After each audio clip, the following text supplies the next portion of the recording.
प्राप्त होता है वाच ग्लास में, वो श्वेत चूर्ण के रूप में इकट्ठा हो जाता है। यह मैग्नीशियम ऑक्साइड का चूर्ण है। वायु में उपस्थित ऑक्सीजन तथा मैग्नीशियम के बीच होने वाली अभिक्रिया के कारण यह बनता है। जैसे इसको हम लोग समझते हैं, मैग्नीशियम था Mg, वो हवा से O2 से रिएक्शन किया, जलाएं तो क्या बन गया, मैग्नीशियम ऑक्साइड। इसको बैलेंस भी कर सकते हैं।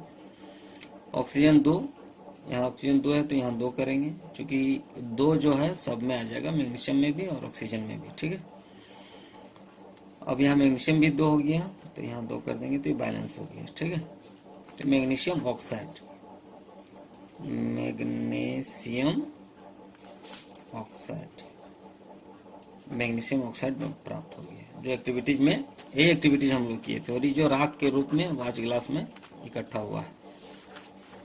ठीक है, अब दूसरा एक्टिविटीज को पर ध्यान देते हैं।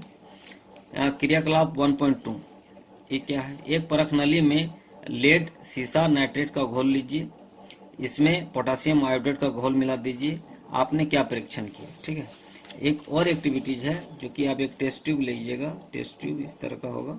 ठीक है, टेस्ट ट्यूब लीजिए। ठीक है, इसमें आप सीसा नाइट्रेट, लेड नाइट्रेट का घोल लीजिए। ठीक है, उसमें आप potassium iodate KI potassium iodate को मिलाइए। ठीक है, उसके बाद इसका रिएक्शन किस तरह होगा, ये हो गया आपका एक्टिविटीज 1.2।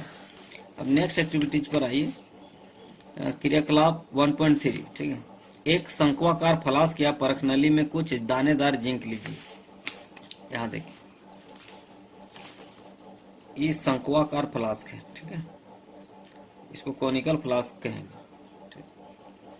एक शंक्वाकार फ्लास्क में या परखनली में कुछ दानेदार जिंक लीजिए, जेडन लीजिए। Zinc, zinc, zinc mean zinc का सिंबल जेडन, जेडन लीजिए, जैसे दिख रहे आप यहाँ पर देख रहे हैं। ठीक है, दानेदार जिंक, दानेदार नीचे जो लिया गया है दानेदार जिंक।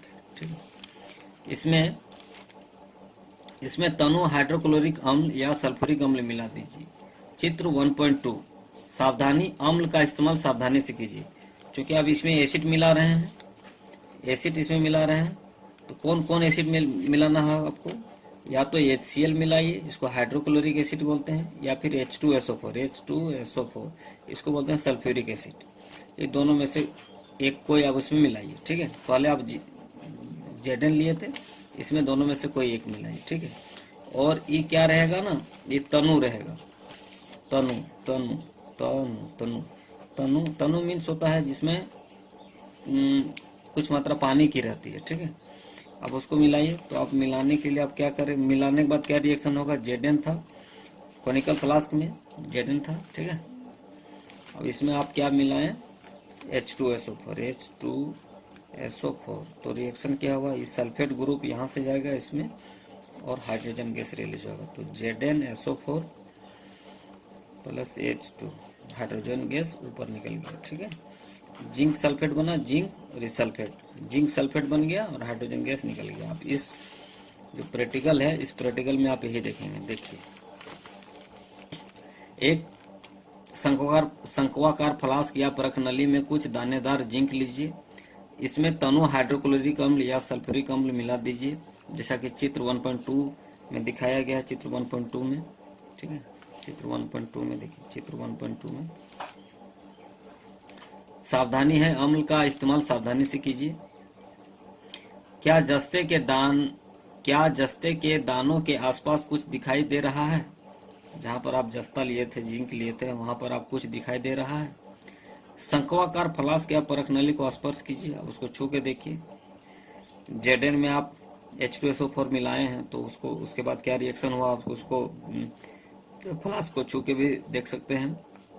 शंक्वाकार फ्लास्क या परख नली को स्पर्श कीजिए, क्या इसके तापमान में कोई परिवर्तन हुआ है, क्या इसका तापमान में कोई चेंजिंग आया है, बिल्कुल आया होगा। ऊपर दिए गए तीनों क्रियाकलापों के